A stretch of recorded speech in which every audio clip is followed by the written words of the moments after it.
नमो अरिहन्ताणम् नमो सिद्धाणम् नमो आयर्याणम् नमो वज्रायाणम् नमो लोये सवसाहूढम्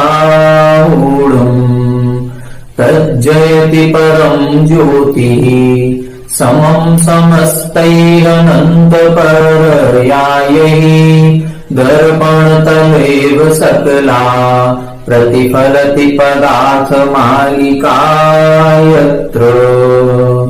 1008 श्रीमूलनायक आदिनाथ भगवान की जय। द्वासाम जिनवाणी माता की जय। आचार्य श्रेष्ठ आचार्य गुरुवर श्री 108 अमृत चंद्र स्वामी महाराज की जय। आचार्य श्रेष्ठ आचार्य गुरुवर श्री 108 विद्यासागर जी महाराज की जय। जगत पूज्य निर्यापक श्रवण मुनि पुंगव श्री 108 सुधा सागर जी महाराज की जय। समस्त मुनि संघ की जय। आलोक मोदी स्वाध्याय सुधा यूट्यूब चैनल पर आप सभी दर्शकों का एक बार पुनः हार्दिक स्वागत, हार्दिक अभिनंदन।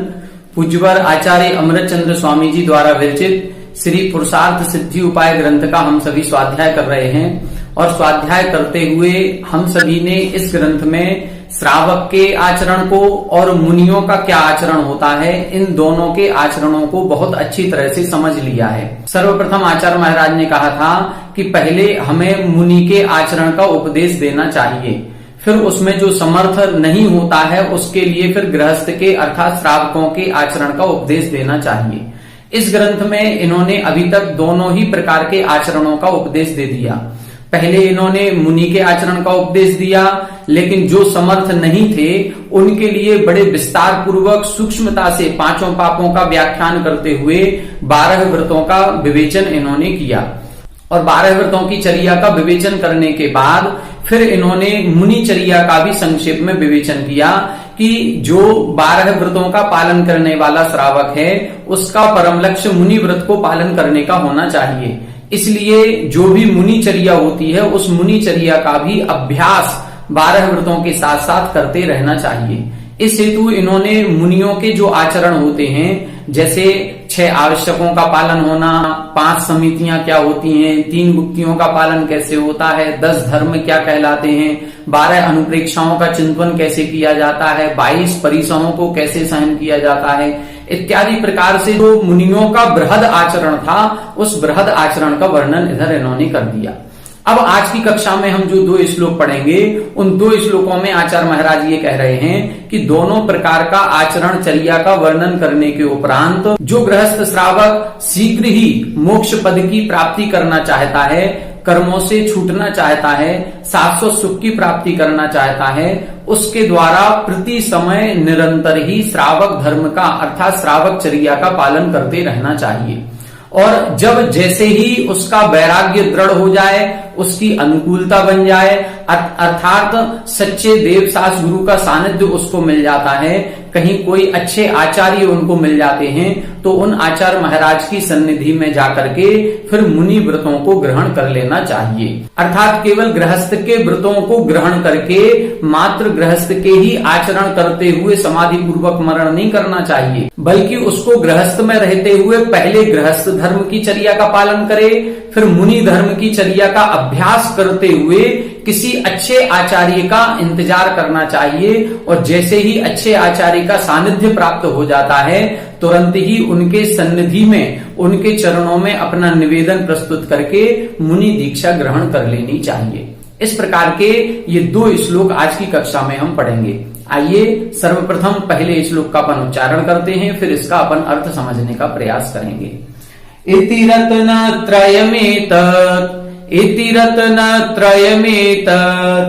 प्रतिसमयं विकलमपि ग्रहस्थेन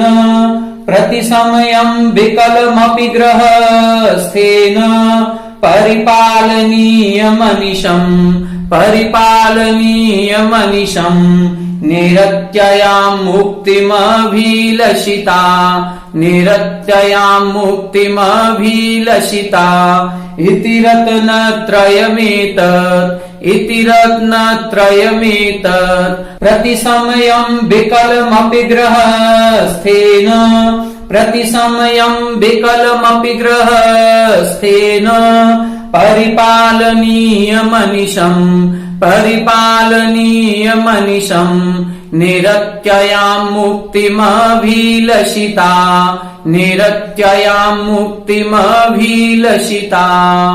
एक बार आप लोग उच्चारण करें।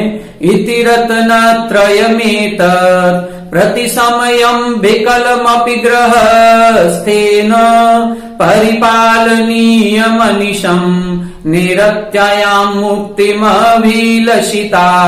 इति रत्नत्रयमेतत् प्रतिसमयम् विकलमपि गृहस्थेन परिपालनीयमनिशम् निरत्ययाम् मुक्तिमभिलषिता।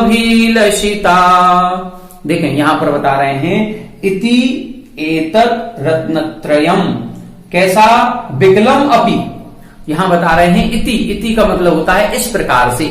संपूर्ण वर्णन यहां तक इन्होंने पूरा कर दिया। अब यहां से उपसंहार प्रारंभ हो रहा है। जो गृहस्थ की चर्या का या जो मुनि चर्या का वर्णन आचार्य महाराज को करने का उद्देश्य उन्होंने बनाया था, वो उद्देश्य उनका पूरा हो गया। सबसे पहले उन्होंने करीब 200 श्लोकों में श्रावक धर्म का उपदेश दिया और फिर उसके बाद मुनिचर्या का अभ्यास कैसे किया जाएगा, इस हेतु इन्होंने 8-10 श्लोकों में मुनिचर्या का वर्णन कर दिया। अब यहां पर बता रहे हैं इति, इस प्रकार से एतत् रत्नत्रयम्, ये जो हमने सकल चारित्र और विकल चारित्र मतलब व्यवहार रत्नत्रय और निश्चय रत्नत्रय, इस प्रकार से दोनों प्रकार के रत्नत्रय का वर्णन कर दिया। अब दोनों प्रकार के रत्नत्रय का वर्णन करने के बाद गृहस्थेन, गृहस्थ के द्वारा, उस श्रावक के द्वारा, किस श्रावक के द्वारा? मुक्तिम अभिलषिता, जो मोक्ष की प्राप्ति करना चाहता है। कैसे मोक्ष की प्राप्ति करना चाहता है? निरत्ययाम अर्थात अविनाशी, ऐसा मोक्ष पद प्राप्त करना चाहता है जो मोक्ष पद कभी नष्ट नहीं होगा, जहां से हमें संसार में पुनः लौट करके नहीं आना पड़ेगा, जहां पर एक शाश्वत अनंत सुख की प्राप्ति इस जीव को हो जाती है। तो ऐसे गृहस्थ के द्वारा जो निरत्ययाम मुक्तिम अभिलषिता, जो शाश्वत अविनाशी मोक्ष रूपी लक्ष्मी को प्राप्त करना चाहता है, मोक्ष पद को प्राप्त करना चाहता है, ऐसे गृहस्थ के द्वारा विकलम अपि रत्नत्रयम्, उस गृहस्थ के द्वारा विकलम अपि अर्थात भले ही अभी हमें सकल चारित्र प्राप्त करने की सामर्थ्य ना हो, हम मुनि बनने में असमर्थता अपनी व्यक्त कर रहे हों, हमारी अनुकूलता अभी मुनि बनने की नहीं है, या हम गृहस्थ में इतने फंस चुके हैं कि अभी हम इतने जल्दी इस गृहस्थी को नहीं छोड़ सकते, तब क्या कहा? विकलम अपि, इस विकल चारित्र को भी अर्थात 5 अनुव्रत, 3 गुणव्रत, 4 शिक्षाव्रत, 5 अनुव्रत और 7 शील व्रत, इन 12 व्रतों का निरतिचार पूर्वक पालन करना, परिपालनीयम अनिशम अर्थात गृहस्थ के द्वारा अनिशम निरंतर ही परिपालनीयम, परिपालन करना चाहिए, परिपालन करने योग्य होता है। कैसे योग्य होता है? प्रतिसमयम, प्रति समय, एक समय भी हमारे गृहस्थी का ऐसा नहीं होना चाहिए जिस समय हमारी व्रतों से रहित चर्या हो रही हो। यहां पर ये कहना चाह रहे हैं कि जो भी गृहस्थ मोक्ष रूपी लक्ष्मी को प्राप्त करना चाहता है और अभी सकल संयम को ग्रहण नहीं कर पा रहा है, देखो मोक्ष मार्ग 2 प्रकार का है, एक सकल चारित्र के द्वारा, एक विकल चारित्र के द्वारा। सकल चारित्र मोक्ष का साक्षात कारण होता है, सकल चारित्र मुनि बन के ही मोक्ष को प्राप्त किया जा सकता है। यदि हम मुनि बनते हैं तो उसी भाव में भी मोक्ष की प्राप्ति हो सकती है, लेकिन यदि हम मुनि नहीं बन पाते हैं तो विकल चारित्र को प्रति समय अनिशम निरंतर ही परिपालनीयम, परिपालन करना चाहिए। क्यों करना चाहिए? क्योंकि ये विकल चारित्र परंपरा से मोक्ष का कारण कहा गया है, यह भी मोक्ष मार्ग है, अंश रूप में मोक्ष मार्ग है। अभी हमने पूर्ण मोक्ष मार्ग को प्राप्त नहीं किया है, लेकिन उसका अंश यदि हमने प्राप्त कर लिया तो हम भी मोक्ष मार्गी कहलाने लग जाएंगे कि एक ना एक दिन अब हमें भी मोक्ष होगा ही होगा। इस भाव में हम मुनि नहीं बन पाए तो क्या हुआ? हम संलेखना पूर्वक मरण करेंगे और 12 व्रतों के अतिचार पन न लगावे, मरण समय संन्यास धार तसु दोष नसावे, और यो श्रावक व्रत पाल स्वर्ग सोलम उपजावे, तहते चय नर जन्म पाए मुनि हुए शिव जावे। हम इस भाव में भले मुनि नहीं बन पाए हैं, लेकिन इन 12 व्रतों का पालन करके हम 16वें स्वर्ग तक उत्पन्न होंगे और 16वें स्वर्ग से वहां से च्युत होकर के जैसे ही अगले भाव में हम मनुष्य बनेंगे, फिर पुनः हम इसी मार्ग पर बढ़ेंगे और तब हम मुनि व्रतों का पालन करके और फिर उस मोक्ष रूपी लक्ष्मी को प्राप्त करेंगे। तो ये जो गृहस्थी का चारित्र होता है, विकल चारित्र होता है, 12 व्रतों का पालन करना है, ये परंपरा से मोक्ष का कारण है और सकल चारित्र सकल संयम साक्षात मोक्ष का कारण होता है। इसलिए आचार्य महाराज स्पष्ट कह रहे हैं कि यदि हम सकल चारित्र को प्राप्त करने में असमर्थ हैं तो उस गृहस्थ के द्वारा, किस गृहस्थ के द्वारा, जो मोक्ष रूपी लक्ष्मी को प्राप्त करना चाहता है, जिसको ये भावना है कि मुझे भी अपनी आत्मा को इन कर्मों के बंधन से छुटकारा दिलाना है, हमें भी अपनी आत्मा को सिद्ध अवस्था को प्राप्त कराना है, हमें भी अनंत सुख की प्राप्ति करनी है, जिसको ये भावना है, जो ये मुमुक्षु है अर्थात मोक्ष की इच्छा रखने वाला है, ऐसा जीव एतत् रत्नत्रयम, इस रत्नत्रय को, कौन से रत्नत्रय को, विकलम विकल अपि रत्नत्रयम अर्थात विकल चारित्र को भी प्रति समयम अनिशम परिपालनीयम। ये नहीं सोचें कि हम मुनि नहीं बन पाए तो क्या हुआ, अब हम गृहस्थी के व्रतों का पालन करने से क्या होता है, मोक्ष तो मुनि बनने से ही होगा। नहीं, मोक्ष मुनि बनने से होगा, लेकिन हमें जो ये मनुष्य भाव मिला है इसको भी अव्रत पूर्वक नहीं निकालना है। वरम व्रत ही पदम दैवम ना व्रतैर्वत नारकम छाया तपस्थयोर्भेद प्रतिपालय तोर महान। आचार्य पूज्यपाद स्वामी जी ने इष्टोपदेश में लिखा है, कई लोग ये कहते हैं कि जब पंचम काल में मोक्ष है ही नहीं तो फिर मुनि बनने से क्या फायदा, फिर हम मुनि क्यों बने, और जब मुनि नहीं बन पा रहे हैं तो हम गृहस्थी के भी व्रत पालन करने से क्या होगा। तो उन्होंने इधर लिखा है कि वरम व्रत ही पदम देवम, व्रतों का पालन करेंगे तो हमें देव पद की प्राप्ति होगी, और यदि हम व्रतों का पालन नहीं करते हैं, पंचेंद्रिय के विषय भोगों में, 5 पापों में भी लगे रहते हैं, तो फिर हमको जो नरक है ऐसे दुखी नरक की प्राप्ति होगी। जैसे उधर उन्होंने उदाहरण दिया, छाया तपस्थयोर्भेद प्रतिपालय तोर महान। 3 मित्र हैं, एक मित्र को बुलाने के लिए 2 मित्र गए हैं, दोनों मित्रों ने तीसरे मित्र को आवाज लगाई और तीसरे मित्र ने कहा बस 10 मिनट रुको, हम अभी आते हैं। अब इस 10 मिनट का इंतजार करना था, तो एक मित्र तो धूप में खड़ा हो गया और एक मित्र छाया में जाकर के खड़ा हो गया। तो कौन अच्छा कहलाएगा, किसका भाव अच्छा कहलाएगा, कौन सुखपूर्वक अपने उस 10 मिनट के समय को व्यतीत कर रहा है और कौन दुखपूर्वक कर रहा है। ऐसे गर्मी के दिनों में जो छाया के अंदर खड़ा हो गया पेड़ की छाया में, उसके 10 मिनट पता नहीं चलेंगे, सुखपूर्वक व्यतीत होंगे, और जो धूप में खड़ा हुआ है वो पसीना पहुंचता रहेगा, दुखपूर्वक व्यतीत होंगे। तो भले ही इस भाव में अभी पंचम काल में मोक्ष नहीं है, मोक्ष चौथे काल में होगा, और चौथे काल के आने में अभी 84,000 वर्ष हैं। अब ये 84,000 वर्ष का हमें इंतजार करना है, तो क्या ये मनुष्य पर्याय हमारी 84,000 वर्ष तक रहेगी? नहीं रहेगी, ये तो 60, 70, 80 वर्ष तक रहेगी। इसके बाद या हम देव में जाएंगे या नरकों में जाएंगे। यदि हम नरक में जाते हैं तो हमें दुखपूर्वक वो 84,000 वर्ष निकालने पड़ेंगे, और यदि हम स्वर्ग में जाते हैं तो सुखपूर्वक निकलेंगे। सुखपूर्वक जो समय निकलता है उसका पता भी नहीं चलता है, क्षण मात्र में समय व्यतीत हो जाता है, कोई पता भी नहीं चलेगा। और जब दुख का समय होता है तो एक एक पल भारी हो जाता है, दुख की रात काटे नहीं कटती है। इसीलिए उन्होंने लिखा कि यदि हम अव्रतों का पालन करेंगे, व्रतों को ग्रहण नहीं करेंगे, तो फिर हमको नरक में जाना होगा, वहां पर हमारा ये समय दुखपूर्वक व्यतीत होगा।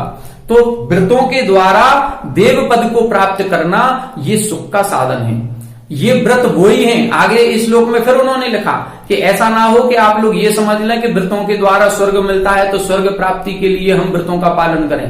तब उन्होंने तुरंत आगे लिखा कि ये व्रत तो स्वर्ग इनसे मिलेगा, बाकी व्रत तो मोक्ष को देने वाले हैं। ये जो सामान्य हमारे जो श्रावक के व्रत हैं ये परंपरा से मोक्ष को देने वाले हैं, और जो मुनि व्रत होता है वो साक्षात मोक्ष का कारण होता है। स्वर्ग संपत्ति तो इनसे अपने आप मिलती है। जैसे एक किसान जब खेती करता है तो फसल किसके लिए उगाता है, वो फसल अनाज के लिए पैदा करता है, अनाज के लिए मेहनत करता है। बाकी जो भूसा आदि होता है वो तो उसको अपने आप मिलता है। भूसा के लिए कोई भी किसान खेत में बीज नहीं डालता है, कोई भी किसान भूसा प्राप्त करने के लिए खेती नहीं करता, मेहनत नहीं करता है। जो किसान की मेहनत होती है उसका परम लक्ष्य, परम उद्देश्य होता है, वो तो फसल के लिए होता है, अनाज के लिए होता है। भूसा तो ऐसे ही उसको पुरस्कार स्वरूप मिल जाता है। इसीलिए इस प्रकार कहा गया है कि व्रतों का पालन करना है तो व्रतों से तो मोक्ष की प्राप्ति होगी, अनंत सुख की प्राप्ति होगी। और यदि कहीं कुछ द्रव्य क्षेत्र काल भाव की कमी रह जाती है और हमें मोक्ष प्राप्त नहीं होगा तो संसार का जो उत्कृष्ट सुख है अर्थात देव पर्याय है, वो देव पर्याय तो अपने आप ही प्राप्त हो ही जाएगी। तो और परंपरा से देव पर्याय से च्युत होकर के हम आएंगे तो ये संस्कार बना रहेगा और इस संस्कार के वशीभूत आगे जाकर के मुनि दीक्षा लेकर के हम पुनः मोक्ष मार्ग पर चल सकते हैं, मोक्ष की प्राप्ति कर सकते हैं। तो यहां पर स्पष्ट कर दिया है कि हमको क्या करना है, तो ये जो पर्याय मिली है ये पर्याय को हमें अव्रतों के साथ, पापों के साथ, विषय भोगों के साथ व्यतीत नहीं करना है। हमको अनुव्रत बन रहे हैं तो अनुव्रतों का पालन करें। 7 शील व्रतों के साथ जब हम 12 व्रतों का पालन करेंगे तो हम भी मोक्ष मार्ग पर चलने वाले कहलाएंगे। अब क्या उपदेश और आगे दे रहे हैं कि क्या केवल अब हम गृहस्थी के मार्ग पर या गृहस्थी के ये जो चारित्र हैं इसी को पालन करते रहें, या हमें आगे मुनि बनने का भी लक्ष्य बनाना चाहिए, या मुनि व्रतों को पालन हम कैसे करेंगे, इसके बारे में अगला श्लोक आचार्य महाराज लिख रहे हैं। आइए देखते हैं अगला श्लोक। आइए देखें, अब इस श्लोक में बता रहे हैं कि अब गृहस्थ को, जो गृहस्थ विकल चारित्र का पालन कर रहा है उसको केवल वहीं तक सीमित नहीं रहना चाहिए, और जैसे ही अनुकूलता मिलती है, कोई अच्छे आचार्य का सानिध्य प्राप्त हो जाता है तो उसको मुनि दीक्षा का निवेदन करके और फिर मुनि व्रतों को भी ग्रहण कर लेना चाहिए। आइए पहले श्लोक का उच्चारण करते हैं, फिर इसका अपन अर्थ समझेंगे। बद्धोद्यमेन नित्यम, बद्धोद्यमेन नित्यम लब्ध्वा समयं च बोधिलाभस्य, लब्ध्वा समयं च बोधिलाभस्य पदमवलम्ब्य मुनीनां, पदमवलम्ब्य मुनीनां कर्तव्यं सपदि परिपूर्णं, कर्तव्यं सपदि परिपूर्णं। बद्धोद्यमेन नित्यं, बद्धोद्यमेन नित्यं लब्ध्वा समयं च बोधिलाभस्य, लब्ध्वा समयं च बोधिलाभस्य पदमवलम्ब्य मुनीनां, पदमवलम्ब्य मुनीनां कर्तव्यं सपदि परिपूर्णं, कर्तव्यं सपदि परिपूर्णं।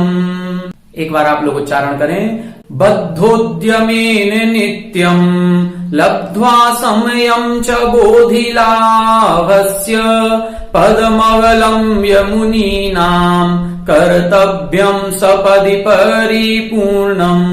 बद्धोद्यमेन नित्यं लब्ध्वा समयं च बोधिलाभस्य पदमवलम्ब्य मुनीनां कर्तव्यं सपदि परिपूर्णं। देखें, अब यहां बता रहे हैं बद्धोद्यमेन, पूर्व श्लोक से जोड़ेंगे, वहां पर गृहस्थेन शब्द लिखा था। कैसा गृहस्थेन? मुक्तिम अभिलषिता, अर्थात जो अविनाशी मोक्ष रूपी लक्ष्मी को प्राप्त करना चाहता है, जिसकी इच्छा मोक्ष प्राप्त करने की है, ऐसे उस गृहस्थ के द्वारा बद्धोद्यमेन नित्यम, जो बद्ध है, उद्यमशील है, अर्थात जो विकल चारित्र का पालन करने में तत्पर हो रहा है, ऐसे विकल चारित्र का पालन करने वाले उद्यमशील जो चारित्रवान है, जो 12 व्रतों का, श्रावकों की चर्या का पूर्णतः पालन कर रहा है, अनिशम और प्रति संयम, ये 2 विशेषण पिछले श्लोक में लिखे थे। अब यहां ये बता रहे हैं कि जो उन दोनों विशेषणों के साथ प्रति समय और अनिशम निरंतर ही अपने व्रतों में निरतिचार पूर्वक पालन कर रहा है, एक भी दोष नहीं लगने दे रहा है, अब ऐसे जीव के द्वारा बोधिलाभस्य समयं लब्ध्वा, बोधिलाभस्य अर्थात बोधि का मतलब है सम्यक दर्शन, सम्यक ज्ञान और सम्यक चारित्र। अब ये सम्यक दर्शन, सम्यक ज्ञान और सम्यक चारित्र की प्राप्ति का समयं लब्ध्वा अर्थात समय प्राप्त करके, जैसे ही उसकी अनुकूलता ऐसी बन जाती है कि हाँ अब वो मुनि व्रतों का पालन कर सकता है, अब वो गृहस्थी के जितनी उसकी जिम्मेदारियां थी, जितने उत्तरदायित्व थे, उन उत्तरदायित्वों से, जिम्मेदारियों से वो फ्री हो चुका है। अब उसको ऐसा लगता है कि अब उसको आगे अपने चारित्र में और कदम बढ़ाना है। जब ऐसा समय उसको प्राप्त हो जाए तब पदम अवलंब्य मुनीनाम, मुनियों के पदम यानी चरण सन्निधि को अवलंब्य यानी प्राप्त करके। जब हमें ऐसा लगने लग जाए कि इन श्रावक के व्रतों का पालन करते करते बरसों निकल गए, अब हमारी उम्र ढलती उम्र हो गई है, अब हमारी वृद्धावस्था आ गई है, अब हमारा मरण कभी भी हो सकता है और हमारी गृहस्थी की जितनी जिम्मेदारियां थी वो जिम्मेदारियां भी पूर्ण हो चुकी हैं। अब ऐसी स्थिति में अपनी अनुकूलता को पा करके अब जब कभी भी कोई भी मुनियों का, कोई भी आचार्यों का सत सानिध्य यदि हमको प्राप्त होता है तो उनके चरण सन्निधि को अवलंब्य यानी प्राप्त करके सपदि परिपूर्णम कर्तव्यम। अब वो जो व्रत थे, 12 व्रत थे जो अभी अंश रूप में, विकल रूप में हमने प्राप्त किए थे, उनको परिपूर्णम कर्तव्यम, उनको अब पूर्णता की प्राप्ति करा देना चाहिए। सपदि यानी शीघ्रम, शीघ्र ही प्राप्त करा देना चाहिए। अर्थात जैसे ही हमारी अनुकूलता बनती है तो अब ज्यादा इंतजार ना करके अपने उन व्रतों को परिपूर्ण करने के लिए, अर्थात जो विकल चारित्र था उसको सकल चारित्र में बदलने के लिए निवेदन कर देना चाहिए और मुनि सन्निधि में, मुनि सानिध्य में जाकर के फिर दीक्षा ले लेनी चाहिए, महाव्रतों को अंगीकार कर लेना चाहिए। क्यों? क्योंकि जो मोक्ष की प्राप्ति होगी, जो कर्मों का नाश होगा, वो तो मुनि बनने से ही होगा। मुनि मार्ग ही मोक्ष मार्ग है। हम अपने आप को गृहस्थी को मोक्ष मार्ग कह रहे हैं, ये अभी अंश रूप में है। वास्तविक मोक्ष मार्ग तो मुनि पद से ही प्रारंभ होता है, 6वें 7वें गुण स्थान से ही प्राप्त होता है।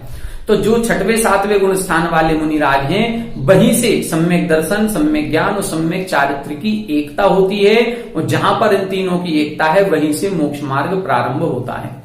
कई लोग ऐसे हैं जो पंचम गुण स्थान में और चौथे गुण स्थान में भी मोक्ष मार्ग मानने लगे हैं। वो अंश रूप में मान सकते हैं, अंश रूप में इस प्रकार से कि सम्यक दर्शन की प्राप्ति हो गई है और सम्यक दर्शन हो गया है तो ये निश्चित हो गया कि हमारा अब निर्वाण एक न एक दिन होगा, हमको मोक्ष की प्राप्ति होगी ही होगी।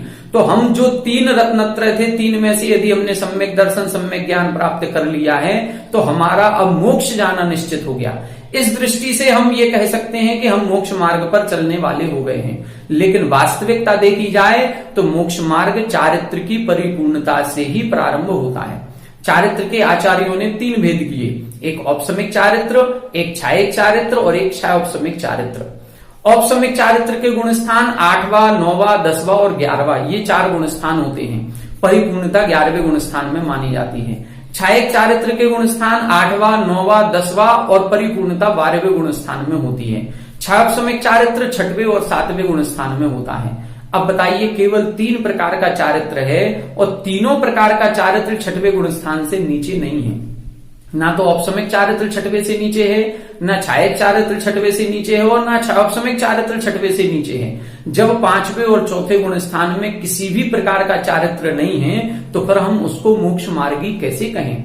तो वास्तविकता तो यही है कि पंचम और 4थे गुण स्थान वाले मोक्ष मार्गी नहीं है। फिर भी हम चूंकि गृहस्थ हैं, श्रावक के व्रतों को अंगीकार किए हैं, विकल चारित्र जिसका नाम दिया गया है उस विकल चारित्र को हमने प्राप्त किया है, इस दृष्टि से हम मोक्ष मार्गी कह दिए जाते हैं। ये उपचार से हमको मोक्ष मार्गी कहा जा रहा है, वास्तविकता में हम मोक्ष मार्गी नहीं है। तो अब हमें मोक्ष मार्ग पर बढ़ने के लिए शीघ्रता करके, सपदि, सपदि का मतलब शीघ्रता करके अब हमको अपना मन बनाना चाहिए, अपनी अनुकूलता को देखना चाहिए और उस अनुकूलता का समय प्राप्त होते ही बोधि लाभस्य समयम लब्ध्वा, उस रत्नत्रय की पूर्णता के समय को प्राप्त करके कोई मुनिराज हमारे नगर में आ जाए, कोई मुनिराज आचार्य का सानिध्य हमको मिल जाता है तो उनके चरणों में श्रीफल चढ़ा करके निवेदन करें कि हे भगवान, हमको भी मुनि व्रत प्रदान कीजिए, हमको भी 5 पापों का त्याग करते हुए 5 महाव्रत प्रदान कीजिए और ऐसे 5 महाव्रतों को प्राप्त करके परिपूर्णम कर्तव्यम, अपने उस चारित्र की परिपूर्णता कर लेनी चाहिए।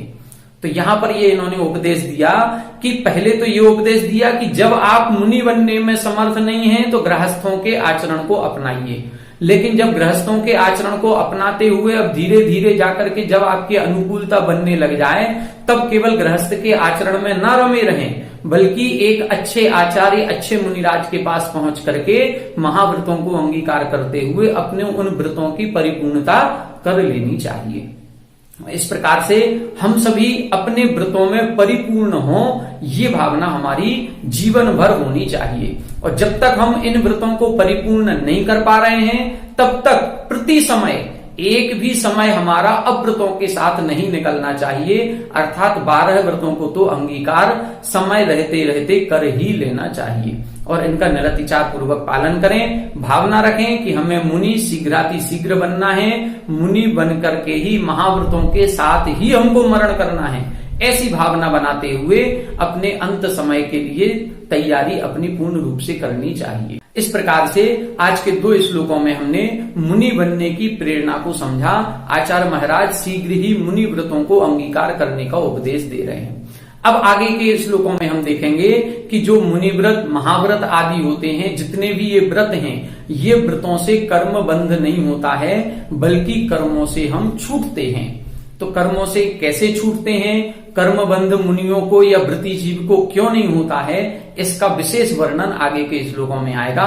हम सभी आगे के श्लोकों में ये सभी प्रकार का वर्णन पढ़ेंगे। आप सभी हमारे साथ बने रहें। सभी को जय जय।